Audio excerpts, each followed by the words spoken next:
entire north-south commuter railway is being constructed in 3 segments: Malolos-Clark, Tutuban-Malolos, and Solis-Calamba. The railway's southern segment, the South Commuter Railway Project, will connect Metro Manila to Calamba and will have 18 elevated and at-grade stations. The signing of the South Commuter Railway Project loan agreement between ABB and the Government of the Philippines in June 2022 marks another milestone in the government's efforts to provide comfort and convenience to Filipino commuters within Metro Manila and neighboring provinces. Isang mapagpalang umaga po mga kabayan. Welcome sa ating panibagong update. Rito po sa PNR NECR South. Masilayan po natin rito mga kabayan mula sa may Mamatid Station, papuntang Pamantasan ng Kabuyaw, papuntang Pulo, Barangay Pulo, Kabuyaw, no? Na paspasan na rin po at napakaraming poste na ang tapos. May buhos na po, no? At dito po sa area na ito, sa Mamatid area, ay yung mismong LG, ayan sa dulo mga kabayan, andyan na yung Mamatid Station, Old Mamatid PNR Station, na kung saan andyan na rin po yung LG, no? Launching Gantry. Yung mga paa ng LG ay dalawa ay nakaakyat na po sa taas. Na-i-install na po doon sa taas mga kabayan. At ito naman po yung mga board pile na hinuhukay na, no? Paspasa na, napakaraming heavy equipment na po rito mga kabayan sa area na ito. Sobra. Kaliwat kanan na po ang construction dito sa mismong Mamatid area, papuntang Kabuyaw City proper at mismong Santa Rosa City, Laguna. Ayan. So, mga kabayan, dito po mag-start sa mismong Mamatid Station, old station ng PNR, ang launching gantry, no? Dito po i-start maglatag ng segmental box girder. Yang segmental box girder mga kabayan, yan po yung nakasakay dyan sa malaking truck. Ang LG naman, yung crane na kulay blue sa taas. Yan po mga kabayan. Yan na po yung dahan-dahan na ngayong in-install dyan sa mismong Mamatid Station mga kabayan. At dito naman po, masasalayan natin yung alignment. Ayan. Yung gilid na yan. Papunta na po yan doon sa mismong Kabuyaw City, no? Yan po yung mga poste na buhos na. Halos dito sa bandang Kabuyaw mga kabayan, mga 70% or 75%, mga ganun. Na yan na po yung progress rito sa Kabuyaw City, ano? At dito rin po ang maglalatag ng unang segmental box girder. At ito naman po, ito yung yung mga paa. Ayan, yung kulay dilaw at kulay pula dun sa dulo at dito sa ating harapan. Ayan po. Diyan po nakaangat na po yan sa ngayon. Yan po yung dulo mga bayan. Yan na po yung Mamatid Station.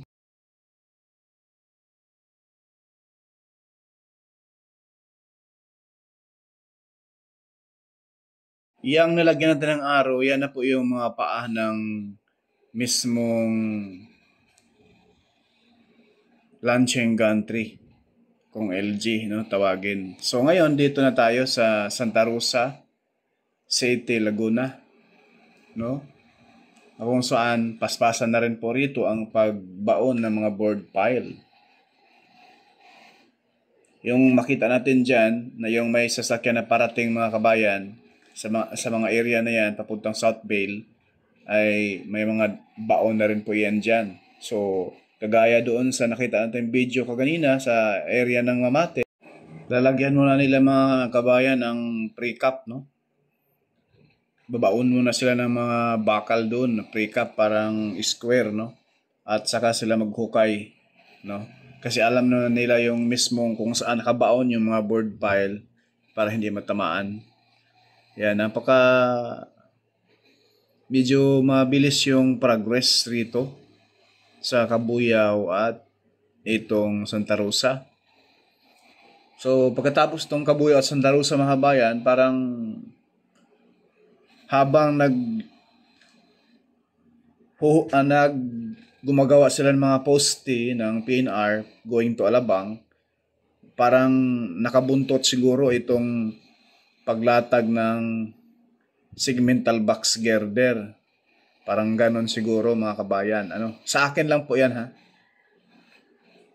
Sa may alam, sa mga engineer dyan, shout out po sa Hyundai, no? Please correct me if I'm wrong.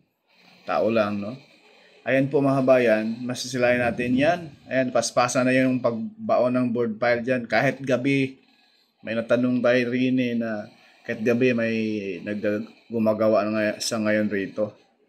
So itong area ito mga bayan, ito ay malapit po sa mismong Santa Rosa PNR station. Mula dyan sa area yan, mga 100 meters, no? Ayan po. Sinilip ko po kanina yung doon sa mismong papuntang Pasita ay nilawakan na po nila yung mismong ng bakod. In-extend nila, no? Para makakilos sila ng tama, hindi masikip. Ipakita ko po sa inyo mga kabayan yung sentro ng Santa Rosa City mga kabayan. Wala gaanong high-rise building rito po mga kabayan, no? Ang may mga high-rise building ngayon sa Santa Rosa City ay yung Nubali, Paseo. Ando na yung mga mga malalaking negosyo roon. Business center ng Santa Rosa City. Ayan po yung mismong PNR station. Lagyan natin ng araw. Yan na po mga kabayan, yung Santa Rosa PNR station. Yung nilagyan natin ng araw. So ngayon, i-zoom natin. Ayan po. Yung pakaanan na kalsada na yan mga kabayan, yung may mga sasakyan dumaan papuntang City Hall. At itong pakaliwa papuntang AK, Enchanted Kingdom. At papuntang South Luzon Expressway. At papuntang Tagaytay. At ngayon, ito po yung Santa Rosa Sports Complex na kung saan kalagitnaan nito sa SM. Dito po itatayo yung mismong Santa Rosa PNR Station. Ayan po mga kabayan, ito yung sports complex. Sa likod nito ay sa bandang kaliwa, ayan na po yung SM, no? So, gitna ng SM at itong Santa Rosa City Sports Complex, itatayo yung PNR Station. Ayan po, ito yung city ng Santa Rosa mga kabayan. Itong way na ito, papunta po ito doon sa City Hall. Dire-diretso laang. So rito mga bayan ay talaga namang napakaraming makinabang nitong PNR NSCR South. From north to south mga bayan. From Clark, Pampanga hanggang Calamba City, Laguna. Napakalaking tulong nito dahil bumper to bumper na ngayon ang traffic sa SLEX. Wala nang pinipiling oras mga kabayan. Ito ay mapabilis na ang biyahe, no? God is good. All the time, God is good. Mga kabayan, tayo po ay humingi ng support sa inyo. Sana po ay wag po niyong ipagkait na mag-like, mag-share, and subscribe po at wag po tayong mag-skip sa ads. Napakalaking tulong na po yan sa pag-vlog ni Borka Studio. God bless po at maraming salamat po sa inyong lahat.